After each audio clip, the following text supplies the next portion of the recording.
Espera. Hay algo. Tienes razón.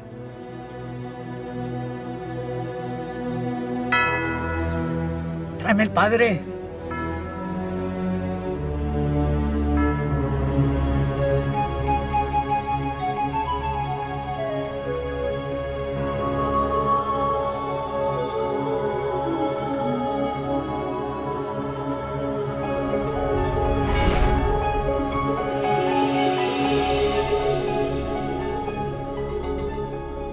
History is a gift of knowledge handed down to us by generations past. This knowledge is far more than a collection of facts arranged in chronological order.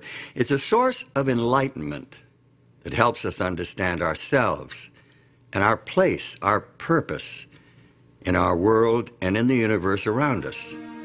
The progress of research in history, archaeology, ancient languages, and anthropology has yielded information that has been hidden for many centuries. And this provides us with important new insights into the meaning of our lives. It's natural to start a story at the beginning, but in the case of our own story, that's more easily said than done. How can we discover the origins of our own experiences? Where or when was our beginning?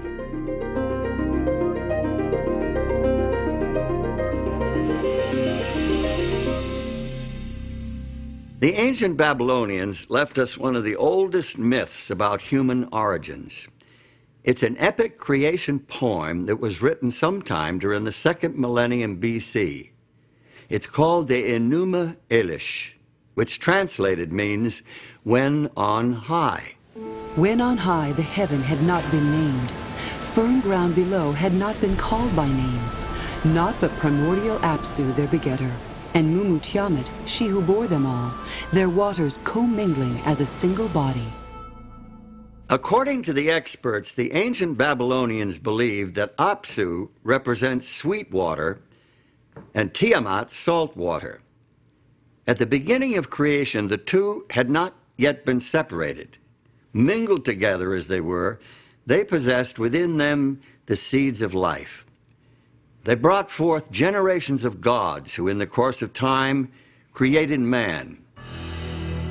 The Navajo and Pueblo Indians of North America share a traditional view of several separate creations. The Aztecs of Old Mexico had a similar belief. The god Quetzalcoatl invented people, molding them from ash. A great flood came, and all the people became fish. The Creator tried again, but there was a complete eclipse of the sun, and in the darkness, all the people were killed and eaten by jaguars. A rain of volcanic fire and ash destroyed the third creation. The fourth attempt was foiled when the world was ravaged by a violent hurricane, and people turned into apes. The earth as we know it is the result of the fifth creation and is doomed to ultimate destruction by earthquake and famine. Not a very reassuring picture, is it? And yet this worldview was very real to the Aztecs. This is all depicted in the famous sunstone, perhaps the single most important artifact from the Aztec civilization. Created in the 15th century, it weighs in at over 25 tons. Very substantial evidence of their view of beginnings. It's all there, carved in stone. But does it accurately portray our beginnings? Best-selling Swiss writer Erich von Däniken has 16 books to his credit. Nothing else he has written has had the phenomenal impact of his 1968 book, Chariots of the Gods, in which he proposed a novel view of human development here on Earth. Dim as yet undefinable ages ago, an unknown spaceship discovered our planet. The crew of the spaceship soon found out that the Earth had all the prerequisites for intelligent life to develop. Obviously, the man of those times was no Homo sapiens, but something rather different. The spacemen artificially fertilized some female members of this species, put them into a deep sleep, so the ancients say, and departed. Thousands of years later, the space travelers returned. They repeated their breeding experiments several times, until finally they produced a creature intelligent enough to have the rules of society imparted to it. The Bible and the Quran are the basis for the traditional Judeo-Christian and Islamic teachings about our beginnings. Both point to a creator from outside the bounds of space and time. They picture an all-powerful being who is above and beyond the natural laws that govern our physical universe.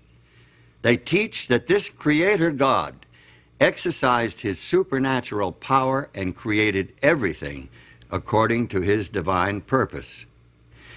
The Bible includes this summary reference to the creation. By the word of the Lord were the heavens made, and all the host of them by the breath of his mouth. For he spake, and it was done. He commanded, and it stood fast. The Quran, Holy Book of Islam, shares the basic biblical view of creation this way. Lo, your Lord is Allah, who created the heavens and the earth in 6 days. Then mounted he the throne. He covereth the night with the day, which is in haste to follow it, and hath made the sun, and the moon, and the stars subservient by his command. His verily is all creation and commandment. Blessed be Allah, the Lord of the worlds.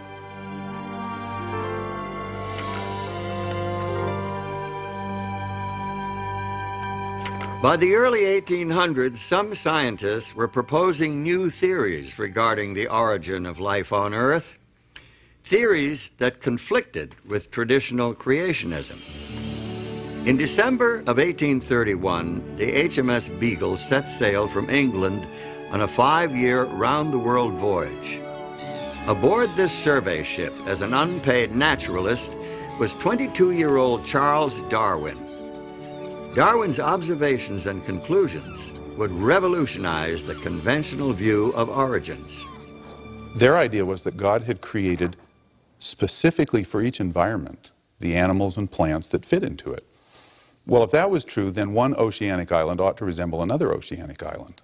And what Darwin found was that the oceanic islands didn't look anything alike. The species that were on the oceanic islands were similar to the nearest continent, not to other oceanic islands. Darwin's most significant discoveries took place in the Galapagos Islands, more than 1,000 kilometers, about 600 miles off the west coast of Ecuador. Darwin discovered animal species that were unique to that archipelago.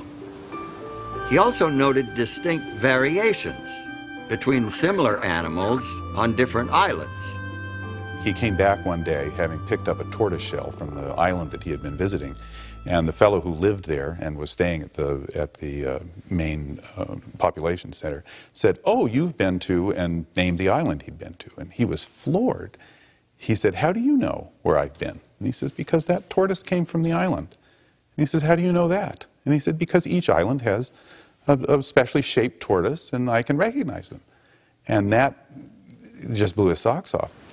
Darwin's observations ultimately led to the development of his theory of natural selection and the publication in 1859 of his book on the origin of species. The first edition was sold out the first day, and 5 subsequent editions with revisions were to follow. Often referred to as the book that shook the world, it helped pioneer modern scientific thought about our origins. Today, science is defined at the beginning as a materialistic process. And that's a tribute to Darwinism. I mean, that's what he brought to us, was that we had escaped essentially from God. Using Darwin's theories of evolution as a starting point, scientists and philosophers have developed their own answers to questions about beginnings. Today, there are many variations on Darwin's theme. Among evolutionary scientists, the Big Bang theory has been widely accepted as a beginning point for the story of our universe as we know it.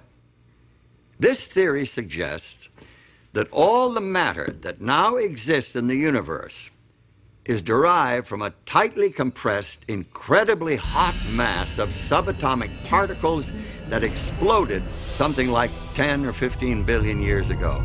That tremendous blast of creative energy set the universe in motion and eventually gave birth to galaxies and stars and planets, and ultimately to every form of life and matter within the universe. The way scientists today talk about this, the Big Bang really is the whole universe, and that it is really space itself which is expanding and creating new space in the course of time. If we think of ourselves in a way as kind of being able to look at the universe from some extra dimension, it perhaps would appear as the tremendous explosion starting out from a single point. The theory of evolution teaches that life on Earth has evolved over vast periods of time, with simple single-celled forms developing into complex organisms purely by blind chance, through a process of trial and error. It was this process that Charles Darwin called natural selection. And he said, essentially, that there were 4 steps. He said, first of all, variation exists. No two individuals in a population are ever exactly alike. Secondly, that every population overproduces. More young come into existence in one year than can possibly live until the next year. So that leads to the struggle for existence, the competition, and then survival of the ones that are the fittest. The fittest are simply those that have variations that give them an advantage. And the last thing was that the variations are inherited, so that the ones that live reproduce, and their offspring are more likely to have these fit variations. Are we the unplanned and accidental result of evolution through natural selection? Or are we the handiwork of a supreme being, the Allah of the Quran and the God of the Bible? Do we owe our existence to the Aztec or Babylonian gods, or to some alien creatures from outer space? What is the truth about our origin?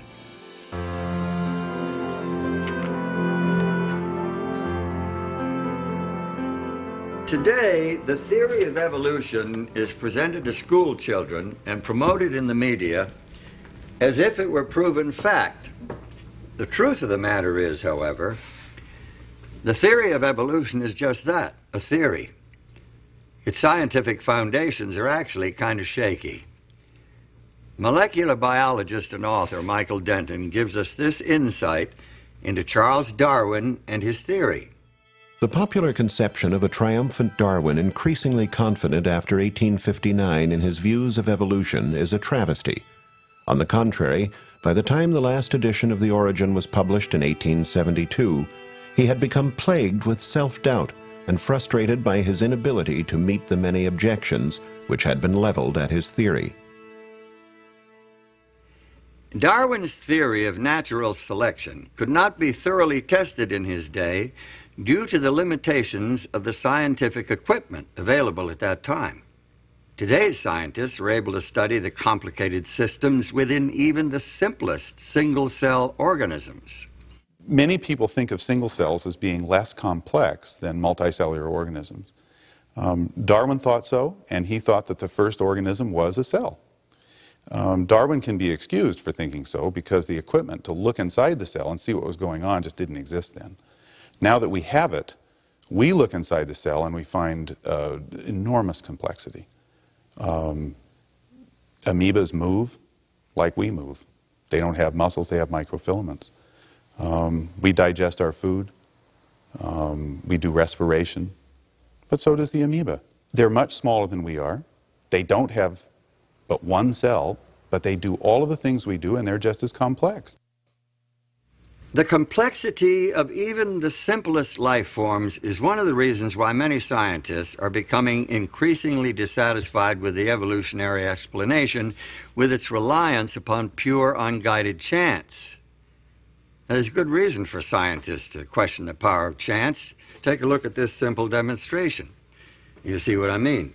Now, here are 3 blocks, numbered 1, 2, 3. There are 6 possible combinations of these 3 numbers.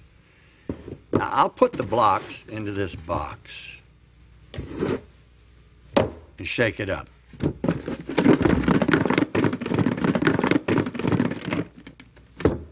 Now, if I were to take out the blocks one at a time, what are my chances of taking them out in numerical order?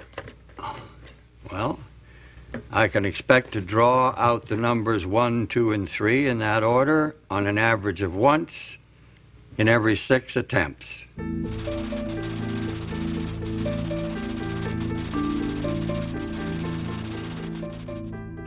Now, here are 2 more blocks, numbered 4 and 5. I'll add them to the 3 others in the box. Now, there are 120 possible combinations. The law of averages tells me that I can expect to pull out blocks numbered 1, 2, 3, 4, and 5 in that order on the average of once in every 120 tries. Now, look, here are blocks numbered 6 through 10. I'll put them in the box with the others. My chance of picking out all 10 blocks in numerical order is less than 1 in 3.5 million.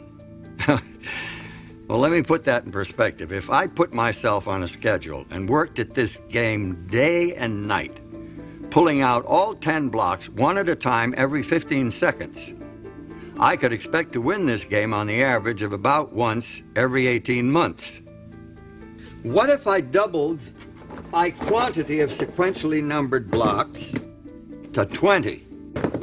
How long should I expect to work at this game to get all 20 out of the box in order? Now, let's suppose that I could play at blinding speed and get all 20 blocks out in just 1 second, then do it again the next second and every second thereafter. Now, the law of averages says that I can expect to get the 20 blocks out of the box in order at the rate of once every 77 million years. This little numbers game is nothing compared to the intricate complexity of even the simplest bits of matter.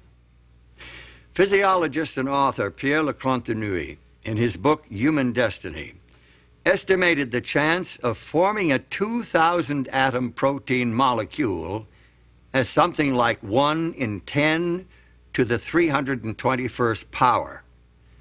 There's really no good way to express that number. It's incomprehensible. Find yourself a large sheet of paper. Write 10 followed by 320 zeros. Now listen to what Lecontenue says. Events which need an infinitely longer time than the estimated duration of the Earth in order to have one chance on the average to manifest themselves can, it would seem, be considered as impossible in the human sense. This chunk of coal is about 70% carbon by volume. Carbon is essential to all organic life, and it's the 4th most common element in the universe. Yet this very ordinary element is extremely complex.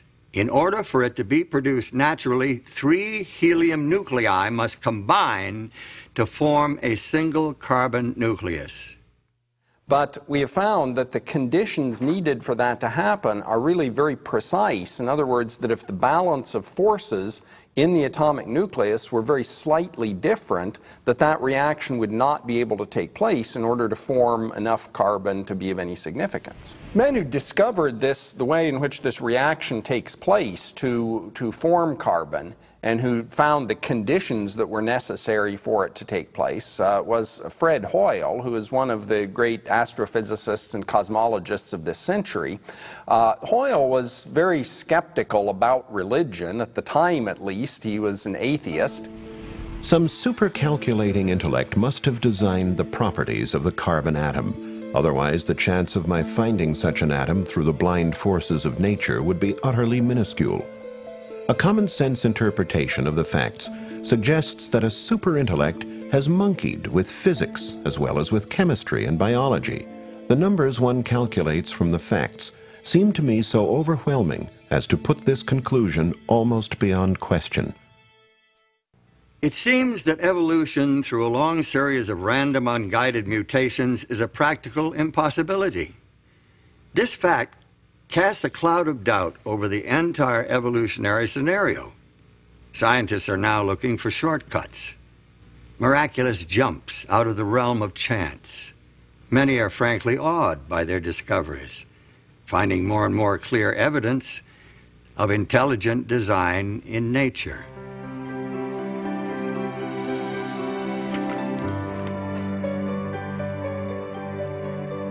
Intelligent design, of course, requires a designer. And the clearest portrayal of a designer and his work is found here in the Bible. The creation account itself records a systematic progression of creative acts culminating in the creation of man. The Hebrew prophet Jeremiah emphasizes this intelligent design when he writes about the Creator. He hath made the earth by his power. He hath established the world by his wisdom, and hath stretched out the heavens by his discretion. Biblical creation theology does not attempt to provide a scientific description of God's creative acts. Instead, it suggests the meaning, the purpose, the goal of creation. Through faith, we understand that the worlds were framed by the Word of God, so that things which are seen were not made of things which do appear. I think the most important thing about this verse, as far as our understanding of creation is concerned, is that seeing the universe as creation is a matter of faith rather than of scientific knowledge. That is, that we can understand the universe in detail by scientific investigation, but we see it as the creation of God because of our personal trust and confidence in God. Now, perhaps some of us have been too quick to discard this old book as an irrelevant collection of useless fables and legends and traditions. Its value lies far beyond the realm of science. It deals with concepts that cannot be analyzed in a laboratory. It addresses many questions that science cannot answer. That is, science can talk about how the universe behaves, how things take place within the universe. It cannot explain why something exists rather than nothing. That is, it cannot really explain the fundamental question of existence. Could it be that the neglected pages of Scripture actually offer accurate insights into our origins? If so, we're not here by accident. We must see ourselves as a part of a Creator's design. There must be a plan, some real purpose for our existence. And God said, "Let us make man in our image, after our likeness, and let them have dominion over the fish of the sea, and over the fowl of the air, and over the cattle, and over all the earth, and over every creeping thing that creepeth upon the earth." The creation story depicts God as having great ambitions, high hopes for the human race. People were created in the image of their Maker. In their original innocence, they had direct communication with God, an intimate, personal, face-to-face relationship with their Creator.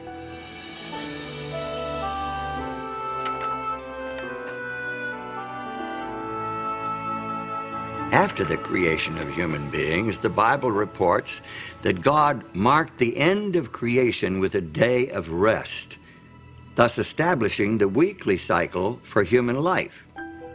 Thus the heavens and the earth were finished, and all the host of them. And on the seventh day God ended his work which he had made, and he rested on the seventh day from all his work which he had made. And God blessed the seventh day and sanctified it, because that in it he had rested from all his work which God created and made. God creates the entire world in 6 days, and then he rests on the Sabbath. The Sabbath is, though, a creation in and of itself, because what it does is put the rest of the 6 days in perspective. What did God create on the seventh day? As a matter of fact, God created nothing on the seventh day. God created no thing But instead, God created a context in which everything that has been created, the natural world, the material world, and life itself, can really be appreciated and enjoyed and celebrated. By creating the Sabbath, God gave human beings an opportunity to emulate Him, to enter into His rest, and thereby to signify their special relationship with Him as their Lord and Creator. Notice what Pope John Paul II said in his 1998 apostolic letter entitled Dies Domini. The Sabbath has been interpreted evocatively as a determining element in the kind of sacred architecture of time. It recalls that the universe and history belong to God. John Paul's reference to the sacred architecture of time supports the biblical assertion that the 7-day weekly cycle was designed for us by our Creator. Thus, the week differs from all other units of time. Let's think about the structure of time. Each of us deals with time independently. We each have a past. We each live in an immediate progressing present that we sense is moving quickly or slowly, depending on our age and other subjective factors. As for the future, it's a mystery. Your sense of time and mine are different. In order for us to coordinate our activities, we must have external reference points. Now, most of what we need for timekeeping we get from creation.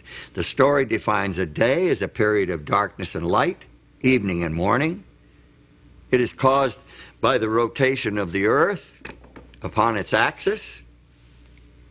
More precise units of time, hours, minutes, and seconds, are simply fractions of the day. That's easy. That's easy. The year is the period required for the earth to orbit the sun.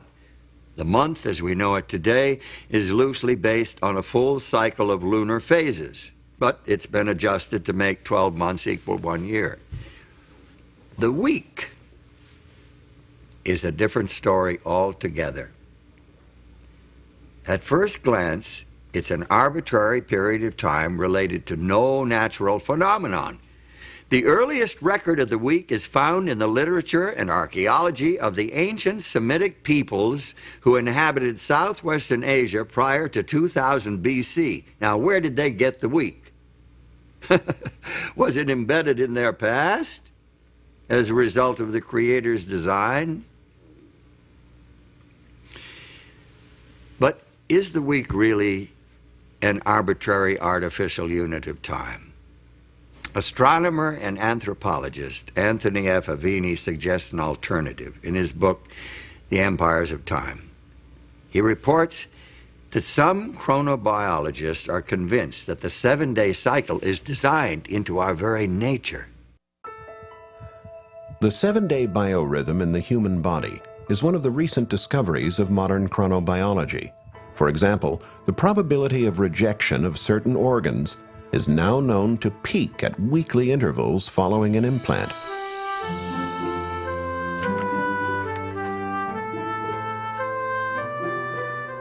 The widespread acceptance of the 7-day week over thousands of years of history is additional evidence supporting the divine origin of the weekly cycle. But if the week of Genesis has survived the thousands of years since the original creation week, why has recognition of the Creator not been preserved just as successfully?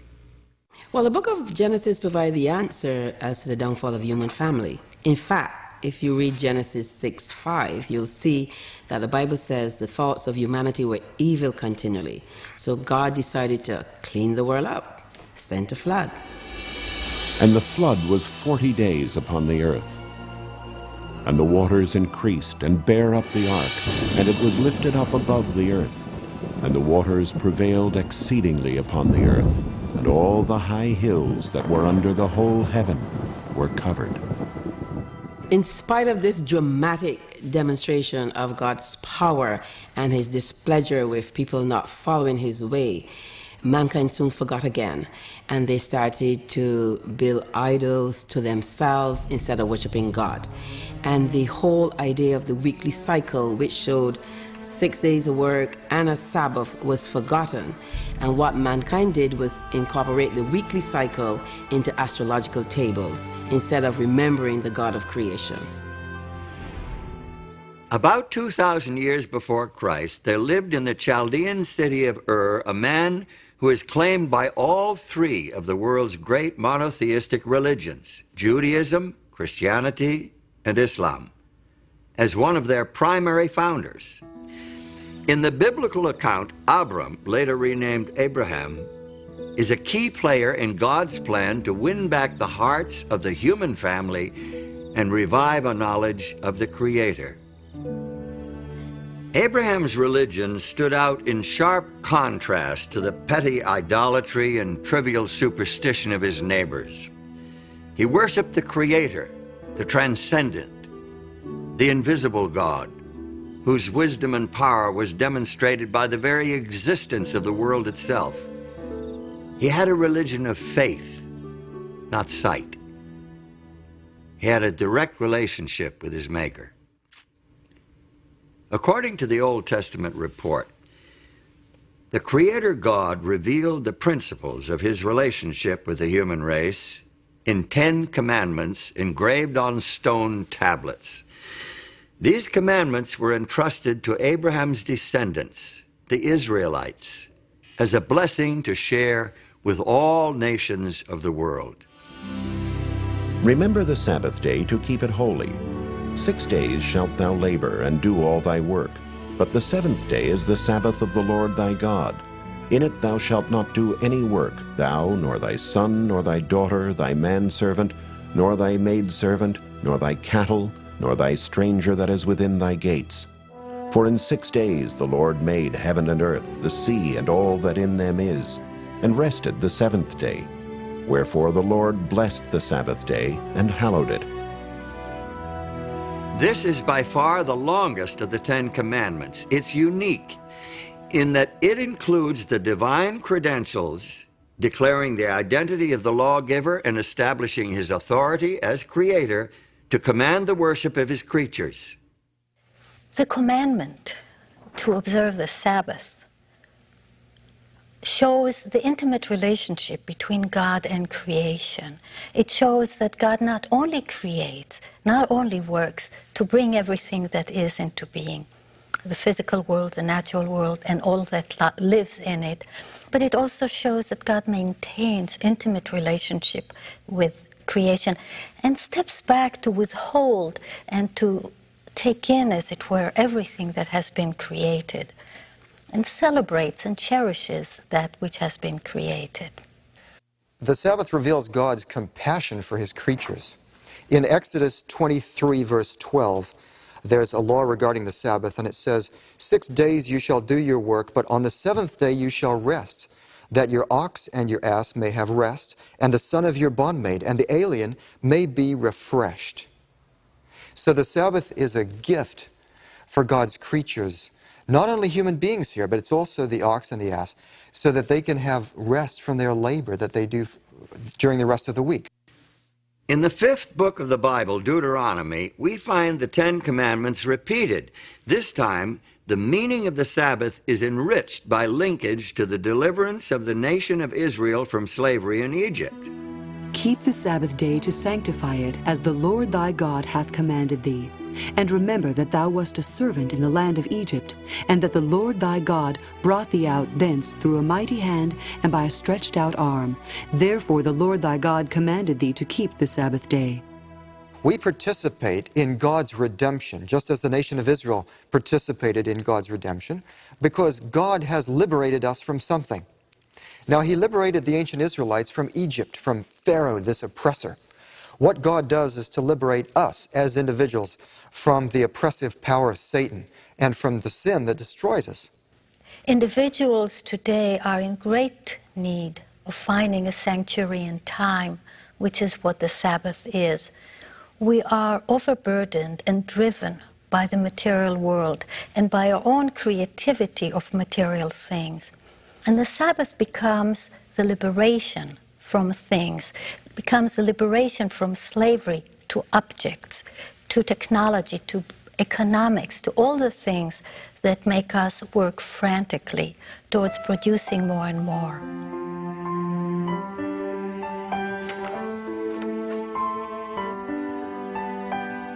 Since the seventh-day Sabbath has such rich meaning, and since it is part of the Ten Commandments, why is it not more widely observed today? Good question. Especially in view of the widespread recognition that this commandment, along with the rest of the 10, applies not only to the people of Israel, but to the whole human family. As it is the law of nature that in general a due proportion of time be set apart for the worship of God, so in his word, by a positive, moral, and perpetual commandment, binding all men in all ages, he hath particularly appointed one day in 7 for a Sabbath, to be kept holy unto him. The Sabbath was binding in Eden, and it has been in force ever since. This fourth commandment begins with the word remember, showing that the Sabbath already existed when God wrote this law on the tables of stone at Sinai. How can men claim that this one commandment has been done away with, when they will admit that the other 9 are still binding? The Sabbath was made for man, not for the Hebrews, but for all men. The Sabbath commandment reveals to us a picture of a Creator who craves a place in the hearts and lives of all his human children. David, the great Israelite king, understood this and instructed his people to spread their knowledge of the Creator God to the rest of the world.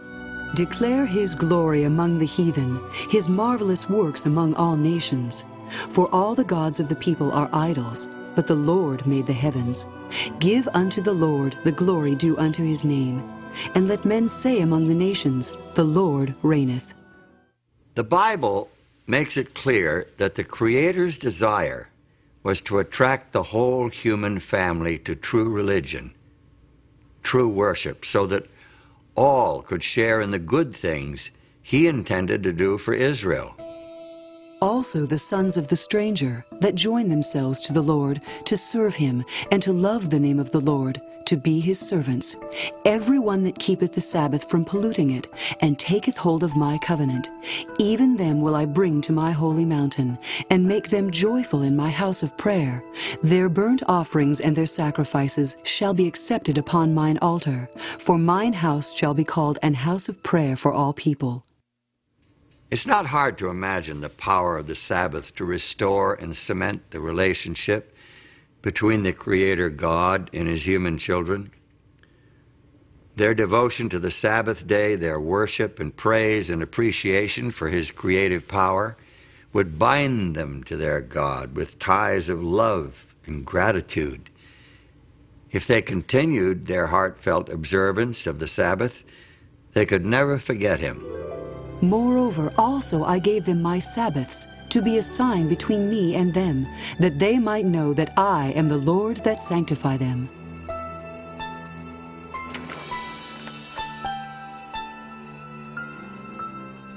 To those who honored the Sabbath of God, the day took on deep personal meaning. The day of rest and worship was an opportunity to know their Creator, who had promised to make them his own holy people. But history records that many of the Israelites didn't take advantage of this opportunity. There's evidence in the prophets, for example, Isaiah, that the Sabbath was poorly observed and neglected. Nehemiah also refers to that. The people had a problem with this. The reason would be really quite simple. The people lost sight of the lordship of God. But the house of Israel rebelled against me in the wilderness. They walked not in my statutes, and they despised my judgments. And my Sabbaths they greatly polluted. The Sabbath, symbol of Israel's unique relationship with God, the very heart of a Creator-oriented worship system, was commonly desecrated. Finally, the prophet Jeremiah announced the result of Israel's apostasy. Just imagine the prophet Jeremiah walking up and down the streets of Old Jerusalem. It wasn't a happy message that he bore. He warned the people that their city was to be destroyed, their temple destroyed, and that they would be carried away to Babylon to serve the king of Babylon. 70 years. Nobody listened. From about the year 605 BC, the armies of Nebuchadnezzar, king of the Neo-Babylonian Empire, repeatedly invaded the Israelite homeland. His army eventually destroyed the capital city of Jerusalem and carried most of the inhabitants into exile. Some of the captives were taken to Babylon, while others were dispersed throughout the empire. And now, far from their homeland, far from all that they had held dear, many of the Jews began to realize that they had made a terrible mistake. Many of them began to realize that they must return to the God of their fathers and the worship of their ancestors. Now, many of these Jews, men of great ability, rose to high position in their foreign lands. Daniel, for example, became the prime minister of the kingdom of Babylon. And when the Medo-Persian Empire took over, he rose to the position of first president of the land. It was Daniel who led Darius the Mede to recognize the God of heaven. I make a decree that in every dominion of my kingdom men tremble and fear before the God of Daniel, for he is the living God, and steadfast forever, and his kingdom that which shall not be destroyed, and his dominion shall be even unto the end.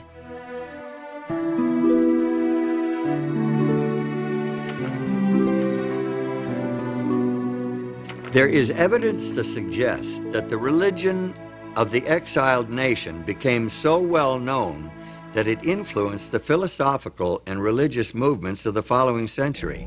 Buddha, Zoroaster, Confucius, and Pythagoras all seem to have adopted elements of the Hebrew religion.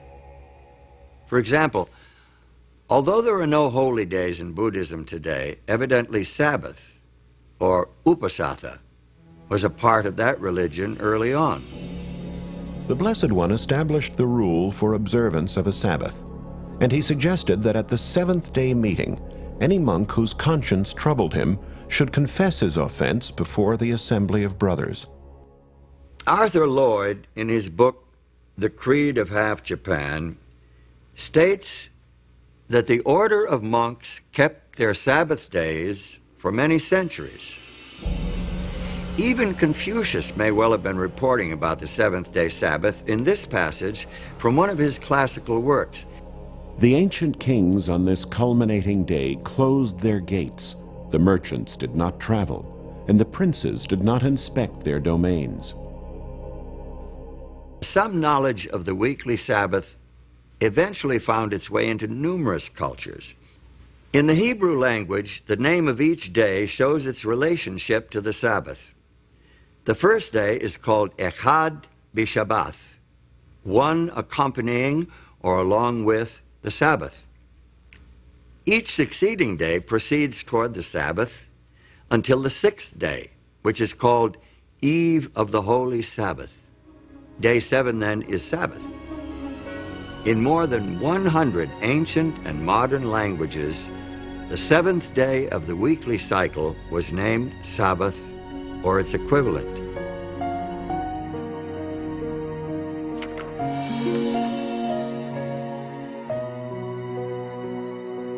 So, it seems that in their exile, at least some of the Jews succeeded where their nation had failed during times of peace and prosperity. They spread the knowledge of God and His law among other nations. But what would happen when these captives returned to their homeland? Would they maintain the worship of the true God, or would they revert to the practices of previous generations? We find an answer in the story of Nehemiah. Nehemiah did not return to Jerusalem when the others went, but when one came telling the state of affairs. This news so saddened Nehemiah that he says he actually sat down and wept. In fact, he finally decided that he must, if possible, go to Jerusalem himself to see what he could do to help. Nehemiah was a capable and energetic leader. He successfully directed the reconstruction in the city of Jerusalem, but he didn't stop there. He was a zealous reformer with a burden for restoring the spiritual life of his people. because he saw Sabbath breaking as a reason for the years of captivity, he was particularly devoted to preserving the sanctity of the holy day. He discovered that the people were buying and selling on the Sabbath day. Well, he said, we can't do this sort of thing. This is the reason why we were sent into captivity.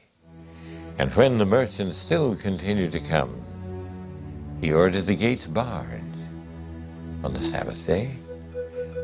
And when they still continued to come and camp outside the gates of the city, he threatened to have them arrested.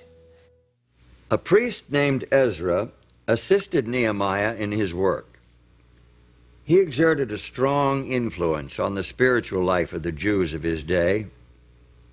Ezra taught the people God's laws and led a spiritual revival and reformation based on the inspired scriptures.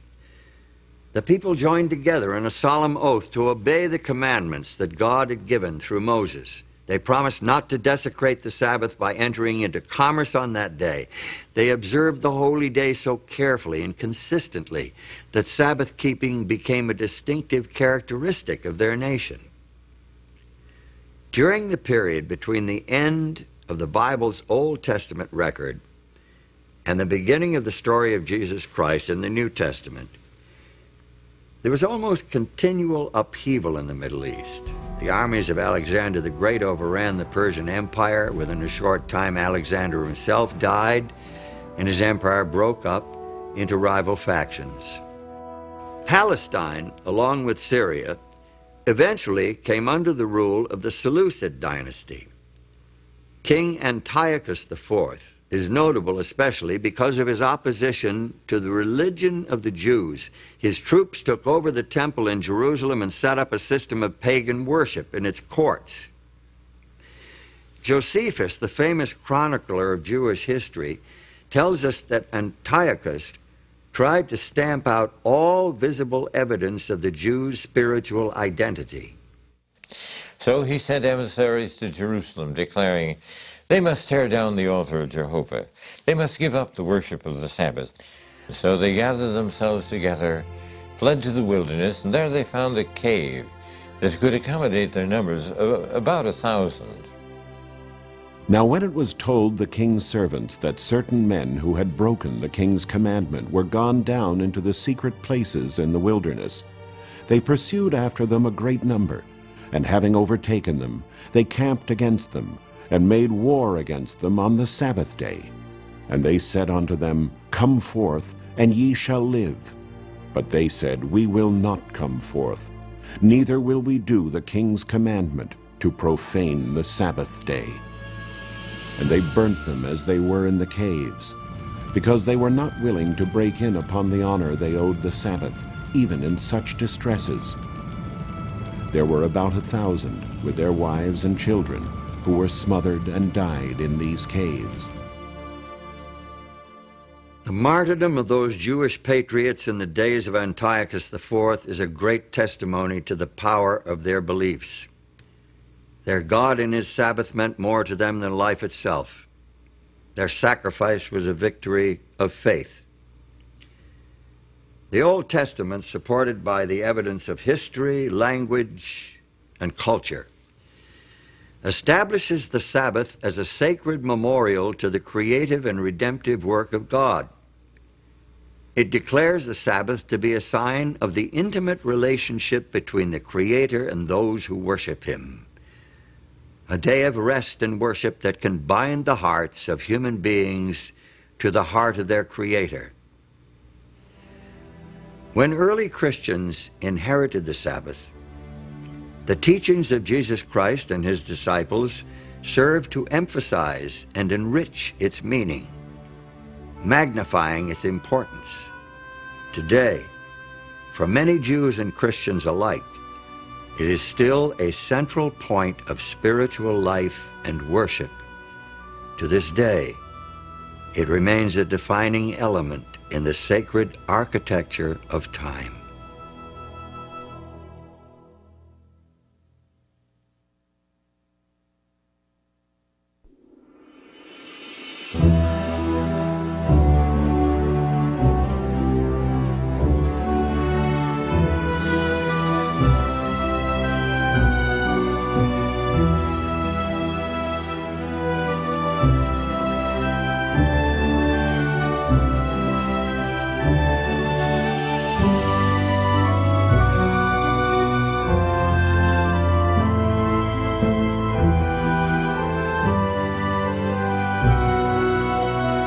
Thank you.